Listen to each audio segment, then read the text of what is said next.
Hay incertidumbre en Venezuela por la creación de una nueva empresa petrolera, la cual estaría al servicio de PDVSA y próxima a iniciar operaciones. La suspicacia radica en que, tal como lo confirmó el viceministro de Defensa Alexander Hernández, esta compañía estará completamente manejada por militares que no solo ofrecerán servicio de seguridad, sino también asesoría en la explotación de pozos petroleros. El pasado 10 de febrero, a través del decreto 2231, publicado en Gaceta Oficial, el gobierno de Venezuela anunció la creación de la Compañía Anónima Militar de Industrias Mineras, Petrolíferas y de Gas, Caminpec, una nueva empresa adscrita al Ministerio del Poder Popular para la Defensa. De inmediato, sectores de la oposición y entendidos en el tema petrolero comenzaron a cuestionar las labores de la sociedad. Sin embargo, el Ejecutivo argumentó su iniciativa. Conforme al Plan de la Patria, segundo Plan Socialista de Desarrollo Económico y Social de la Nación 2013-2019, es deber del Estado fortalecer e impulsar el desarrollo de proyectos en áreas prioritarias que permitan consolidar y ampliar el sector minero, teniendo la Fuerza Armada Nacional Bolivariana el deber de fortalecer su propia doctrina y tecnología, adecuando la industria militar a las necesidades del pueblo venezolano, derivada de nuestra realidad geoestratégica, para potenciar y profundizar el desarrollo integral de la nación. A pesar de las explicaciones, algunos tenedores de bonos de PDVSA se han mostrado preocupados por el papel de Caminpec y una presunta posibilidad de que sea usada para proteger los activos de la petrolera estatal en caso de un inminente incumplimiento en el pago de su deuda.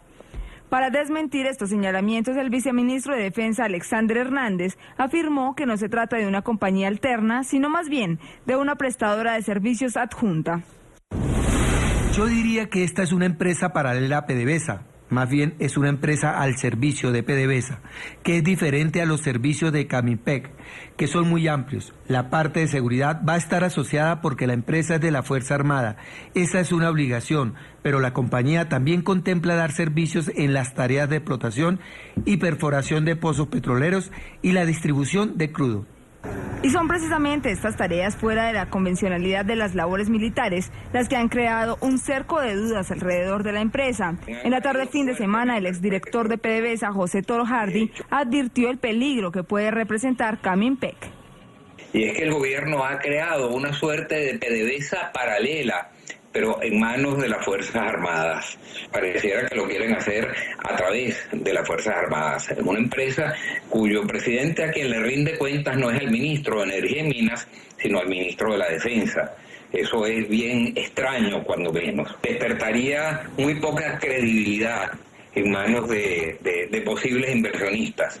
Y es que la autonomía brindada a esta compañía le permitiría administrar su presupuesto conforme a sus intereses mercantiles, desvincularse del Ministerio de Petróleo y Minería, no consultar a PDVSA y un poder aún más controversial: no necesitará mediar licitaciones u operaciones ante la Asamblea Nacional, por lo que analistas han puesto sobre la mesa la posibilidad de que todo se trate de un intento de Nicolás Maduro de congraciarse con la cúpula militar y afianzar su lealtad en caso de un estallido social.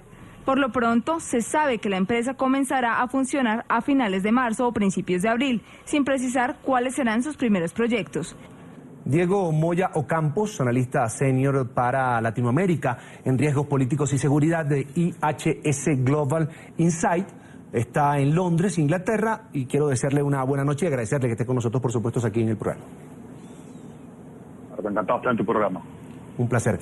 Militares en el negocio del petróleo, cuando este negocio está caído, ¿qué tan estratégica es esta decisión del gobierno venezolano? Bueno, mira, realmente el tema es el momento en que se anuncia la creación de esta empresa, ¿no? Un momento en el cual la economía venezolana está en contracción, el desabastecimiento, la escasez de alimentos y bienes básicos continúa intensificándose, un momento en el cual hay razonamiento de luz y agua en Venezuela, y un momento en que los precios del petróleo no dan señales de recuperarse, algo que es crítico para un país como Venezuela, el cual depende un 25% de su Producto Interno Bruto del sector petrolero, 50% de los ingresos fiscales y 96% de los ingresos como consecuencia de exportaciones. Así que claramente, digamos, la decisión está enfrascada en un momento bastante difícil desde el punto de vista económico, ¿no? Ahora bien, En el marco de ese gran deterioro económico y ante la desesperación del gobierno de tener que generar recursos adicionales para lidiar con esta crisis, vemos que se busca fortalecer el sector petrolero, el sector minero también, ¿no? En este marco, por ejemplo, luego lo que hemos visto en recientes días del estado en el que se encuentran muchos los proyectos mineros inactivos, por ejemplo, en el sur del estado Bolívar, el rol de la Fuerza Armada proveyendo seguridad y participando en algunos de estos proyectos puede ser estratégico desde el punto de vista de seguridad y defensa, porque no existen otros actores que efectivamente puedan operar en ciertas áreas de Venezuela. El tema también de la delincuencia que ha venido afectando infraestructura crítica de PDVSA, que ha afectado mucho a los operadores, tanto en La Faja como en otros sectores del país, constantes robos, asaltos, también traen como consecuencia que el planteamiento, un rol más activo de la Fuerza Armada en el manejo de la industria petrolera no sea del todo descabellado. Por supuesto, apartando el componente político, ¿no?, del timing que efectivamente pareciera ser que busca garantizar el apoyo militar de la Fuerza Armada del presidente Maduro cuando más lo necesita y cuando su popularidad sigue cayendo. Regalo por adelantado, Diego. ¿Perdón? Un regalo por adelantado a los militares. Bueno, efectivamente, ¿no? Es decir, claramente la medida está dirigida a garantizar el apoyo militar, ¿no?, en un momento en el cual Maduro necesita más que nunca del aparato de seguridad. Es decir, la crisis económica en que se encuentra Venezuela, la situación de escasez y desabastecimiento, no hacen un secreto que el descontento social sigue incrementando, que el riesgo de protesta este año va a ser bastante elevado y, por supuesto, frente a una Fuerza Armada que es un reflejo de la sociedad civil venezolana, donde hay mucho descontento, donde cada día pues hay mayores preocupaciones por la gran corrupción imperante en sectores civiles, por la gran corrupción que estamos viendo en todas las empresas del Estado, pues evidentemente, y ante una situación de conmoción que puede generarse como situación de esto, hemos visto intentos de saqueos, claramente resulta estratégico para el presidente Maduro buscar garantizar, ¿no?, el apoyo de la cúpula militar, ¿no?, ese aparato de seguridad que el gobierno espera pues que pueda salir a reprimir a parte de la población, ¿no? Es algo que vimos en el 2014, lamentablemente, a través de la Guardia Nacional. Al menos 43 personas murieron en protestas entre febrero y junio, muchos de ellos, la mayoría de ellos,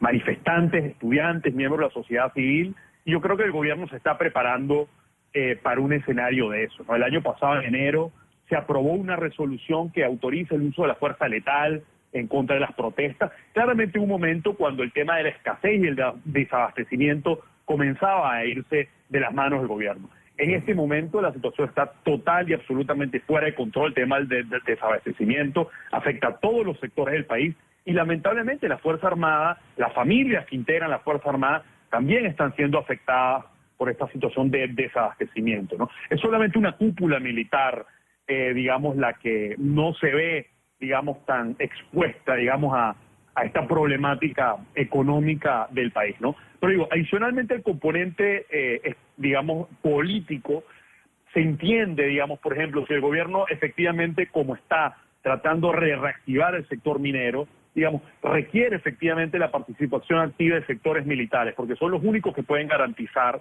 la seguridad en ciertos estados, en ciertas zonas del país, como el sur del estado Bolívar, por ejemplo, donde la mayoría de las concesiones mineras están inactivas y donde sencillamente las bandas criminales han tomado todas esas concesiones y se encuentran, digamos, envueltos en actividades de minería ilegal, ¿no? Si el gobierno efectivamente busca con seriedad tratar de reactivar, digamos, esas concesiones, pues sencillamente va a tener que tener un componente de seguridad y va a tener que haber un incentivo mucho más claro, digamos, para el sector castrense para verse envuelto, digamos, en esas operaciones, ¿no? Recordemos que la Fuerza Armada siempre ha sido buscada por Maduro y anteriormente por el presidente Chávez por su capacidad logística, ¿no?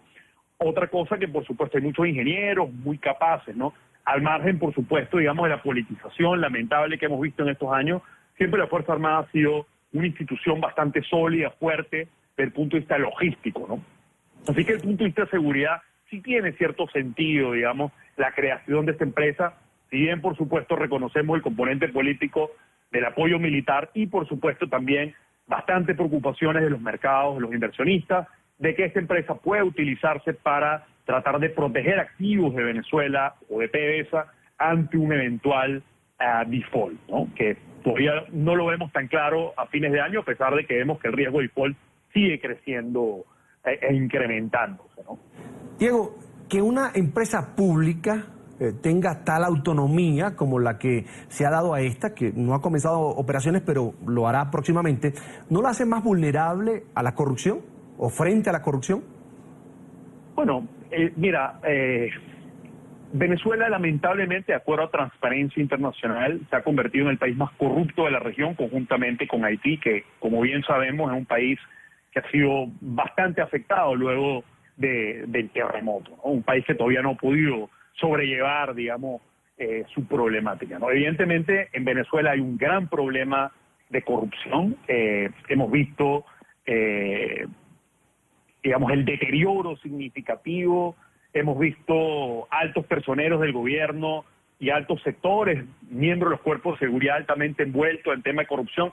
Y claramente, digamos, el operar en zonas donde pues, sectores tan estratégicos, donde se manejan grandes volúmenes de dinero, siempre lo hace susceptible, digamos, de corrupción, ¿no? Todo dependerá, pues, del tema de transparencia. Lamentablemente, este gobierno ha demostrado, el gobierno Maduro y anteriormente el gobierno del presidente Chávez han demostrado ser de los más corruptos de la historia.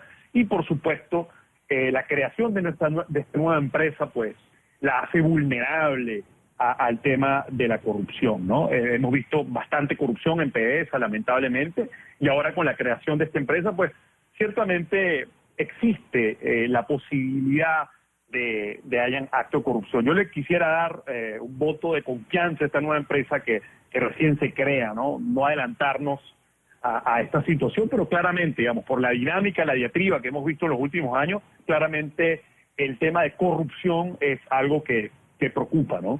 En el sector petrolero y en el sector minero, ¿no? Donde esta empresa va a operar, ¿no? Más allá del tema de la falta, digamos, de experiencia específica, ¿no? Recordemos, esta empresa va a reportarle directamente al ministro de la Defensa y no al ministro de Energía y Minas. Eso es algo inédito en el sector petrolero y en las industrias extractivas en los últimos años, ¿no? Ese es Diego Moya Ocampos, analista senior para Latinoamérica en riesgos políticos y seguridad de IHS Global Insight, a quien quiero agradecer que amablemente haya atendido nuestra invitación el día de hoy. Un gran placer, muchas gracias. Una buena noche para usted.